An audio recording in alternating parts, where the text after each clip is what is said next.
Good afternoon students.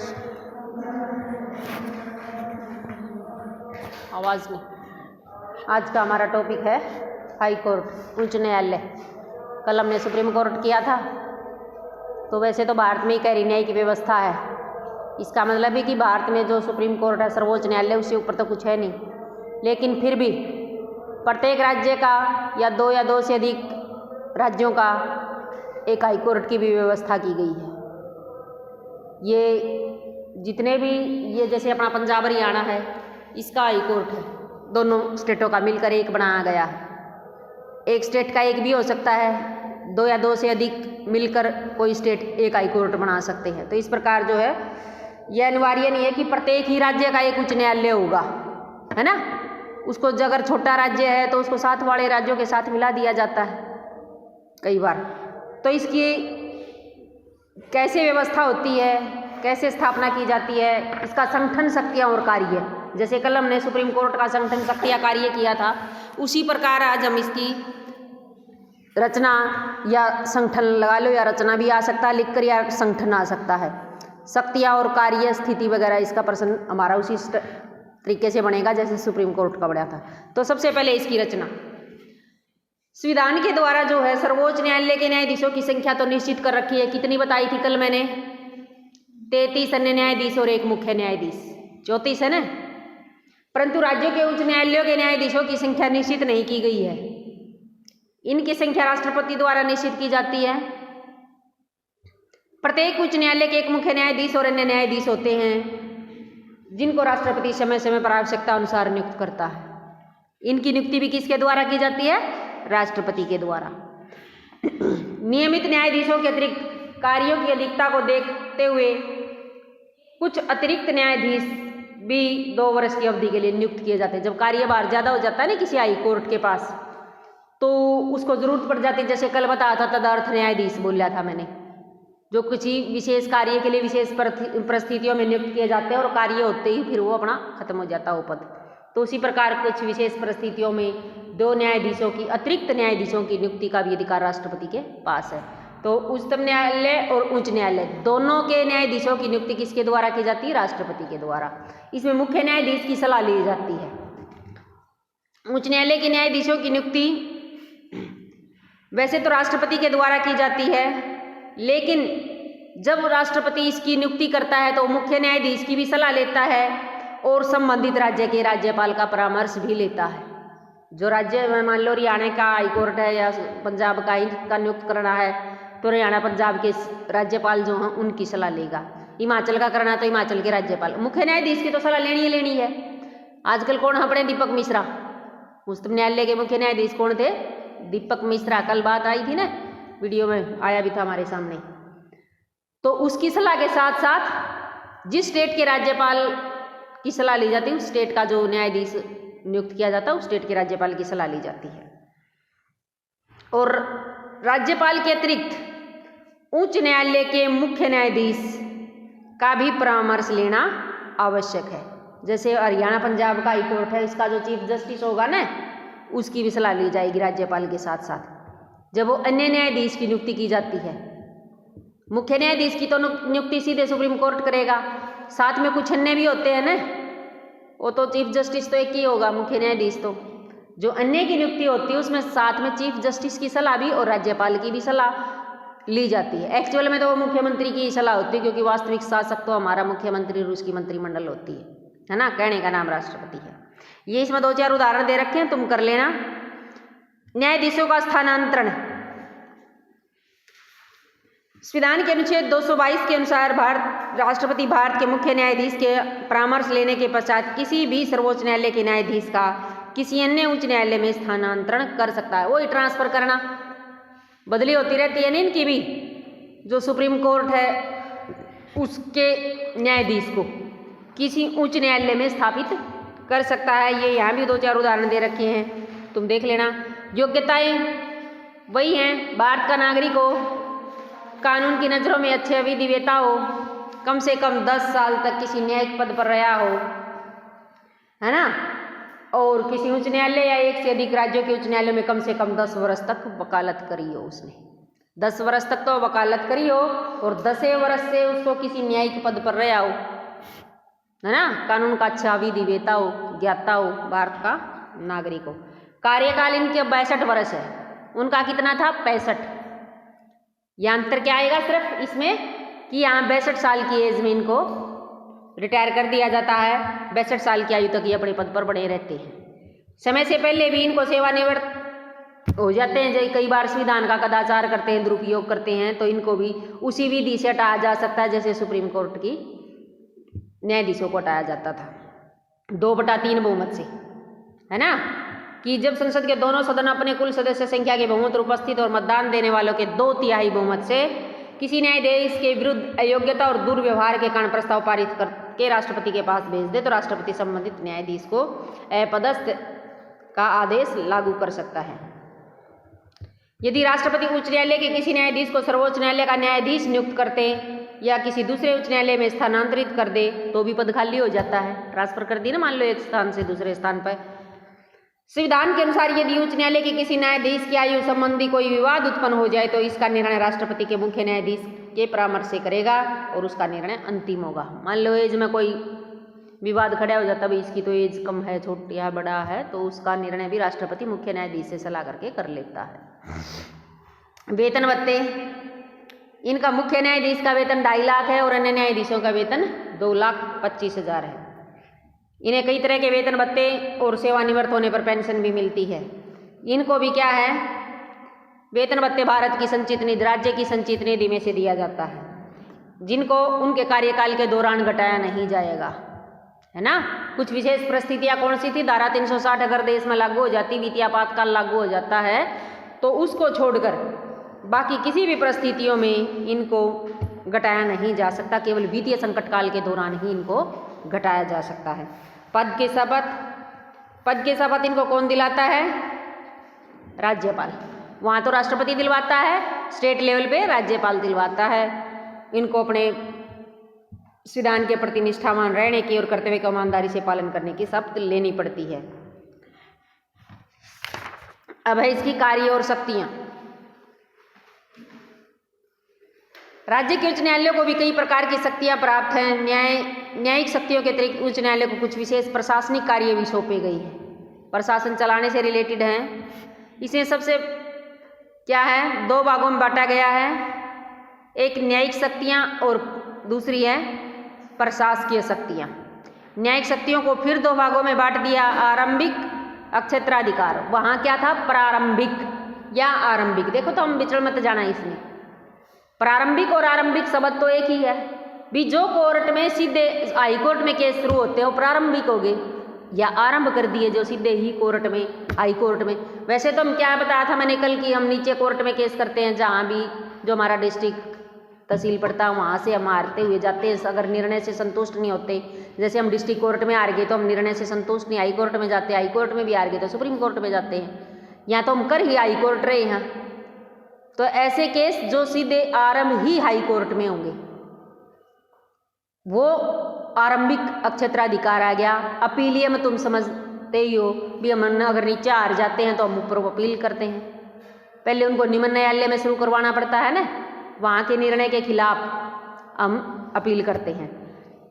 आरंभिक अक्षेत्राधिकार में क्या क्या है, कौन कौन से धाराएं हैं जिसके अंतर्गत हम करते हैं। इसमें जो उच्च न्यायालय की शक्तियों का वर्णन विस्तार से नहीं किया गया। इसमें उच्च न्यायालय को वही अक्षेत्राधिकार प्राप्त है जो संविधान लागू होने से पहले उच्च न्यायालय को दिए गए थे। मौलिक अधिकारों के संबंध में कोई भी मुकदमा सीधा उच्च न्यायालय में ले जाया जा सकता है। अगर हमसे हमारा कोई मौलिक अधिकार छीनता है ना, तो मैंने कल भी बताया था कि हम सीधे सुप्रीम कोर्ट और हाई कोर्ट दोनों में अपील हो सकती है मौलिक अधिकारों से रिलेटेड। और मौलिक अधिकारों को लागू करवाने के लिए उच्च न्यायालय को 5 प्रकार के लेख, कल भी बताया था, बंदे, प्रत्यक्षीकरण, प्रतिषेध, अधिकार परीक्षा, परमादेश, उत्प्रेक्षण लेख, ये जारी करने का अधिकार है। उच्च न्यायालय न केवल मौलिक अधिकारों को लागू करवाने के लिए उपयुक्त लेख जारी कर सकती है, अपितु उनको किसी भी अन्य उद्देश्य के लिए भी इस प्रकार के लेख जारी करने का अधिकार प्राप्त है।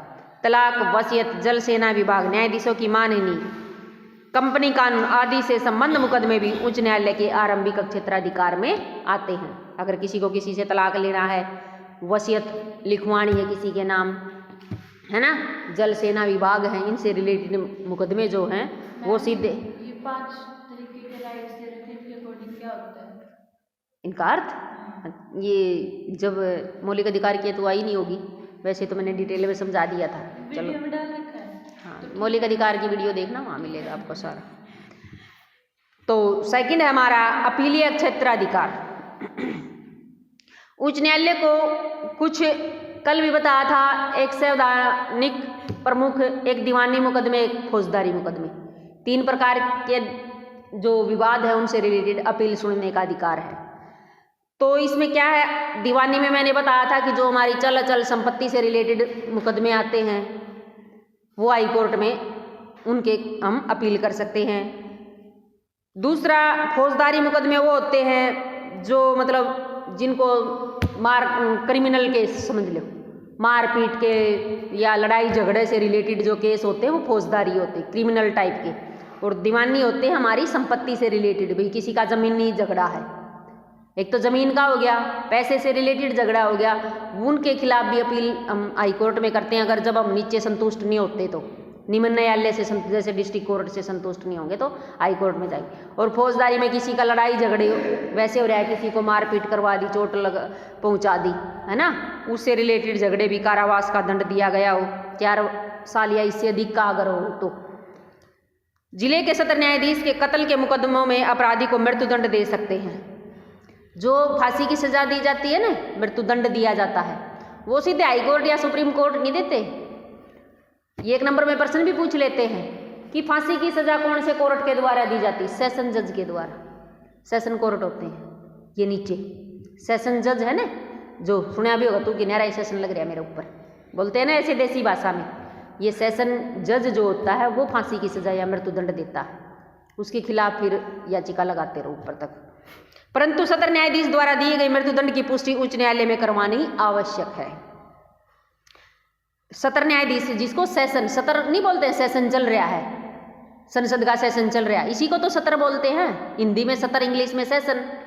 सत्र न्यायाधीश बोल दिया ना, सेशन जज, मैंने सेशन जज हिंदी में बोल दिया, वो इंग्लिश में बोल दिया मैंने तो सेशन जज। इन्होंने सत्र न्यायाधीश हिंदी में लिख दिया, बात वही है। सत्र न्यायाधीश के द्वारा ही मतलब जो है मृत्युदंड दिया जाता है, इसको आप इंग्लिश में लिखोगे सेशन जज।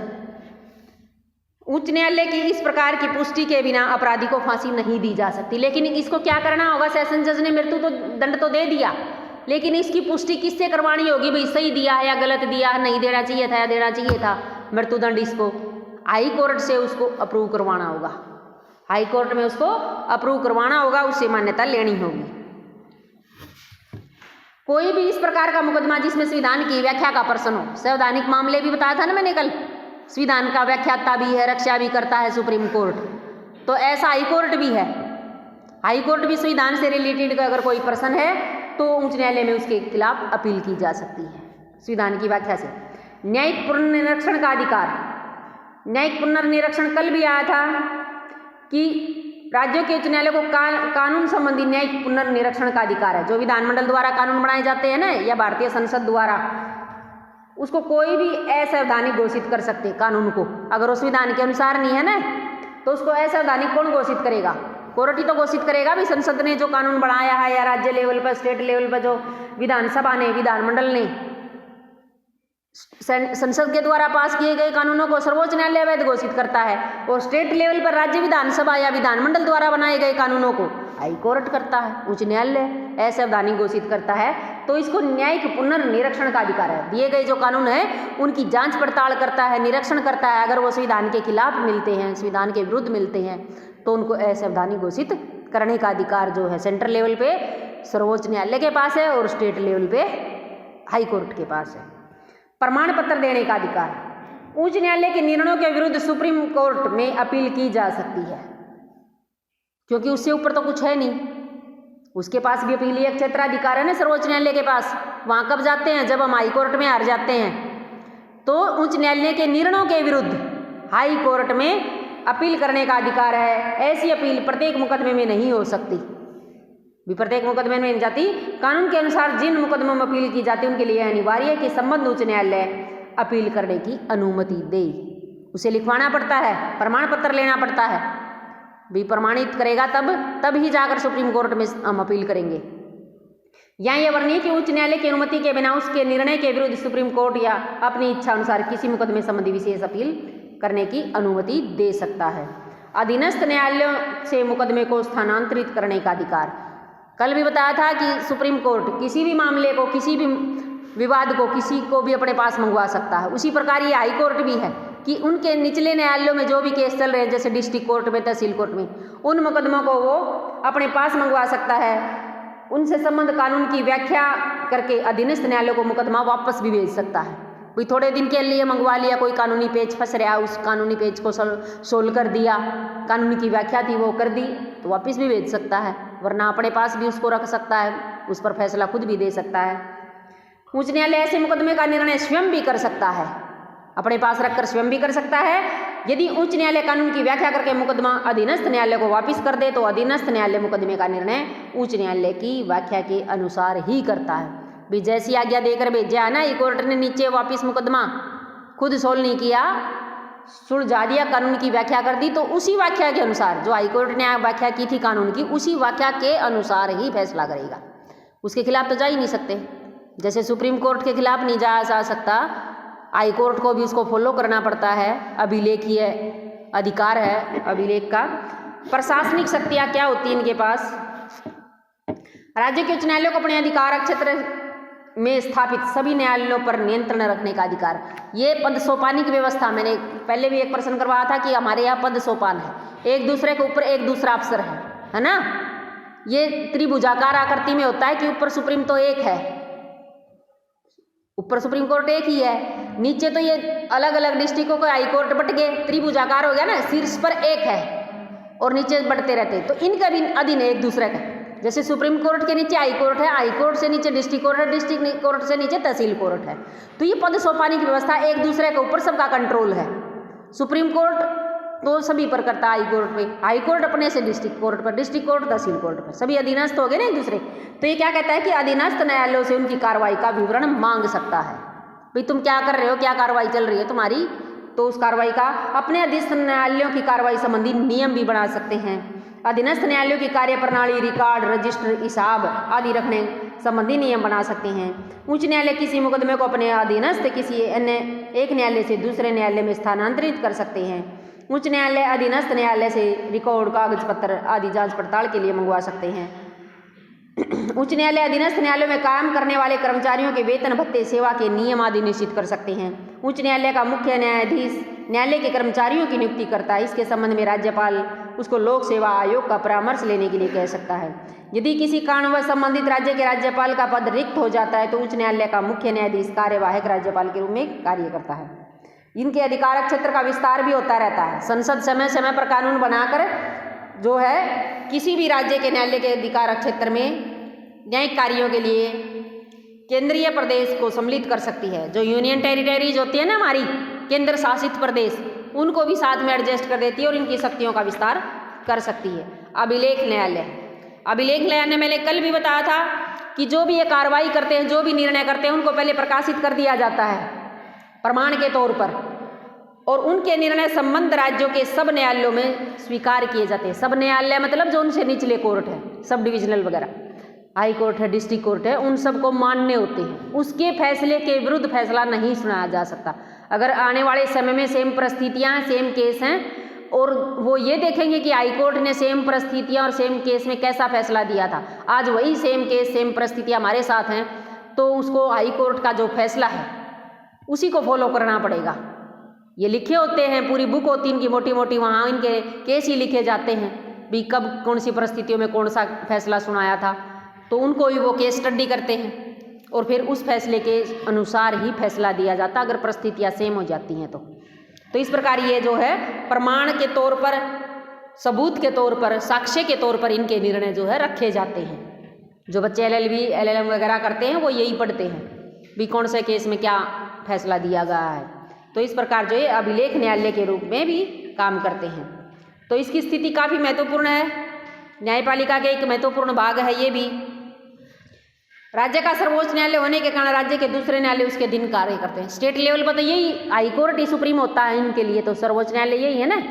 लेकिन वैसे तो पूरे भारत का तो अपना सुप्रीम कोर्ट है ही, लेकिन स्टेटों के तो यही सुप्रीम को हैं, तो इसलिए इनके अधीन न्यायालय जो है काफ़ी वो सब न्यायालय हो इनके अधीन काम करते हैं। तो आज का हमारा ये टॉपिक था, खत्म हुआ।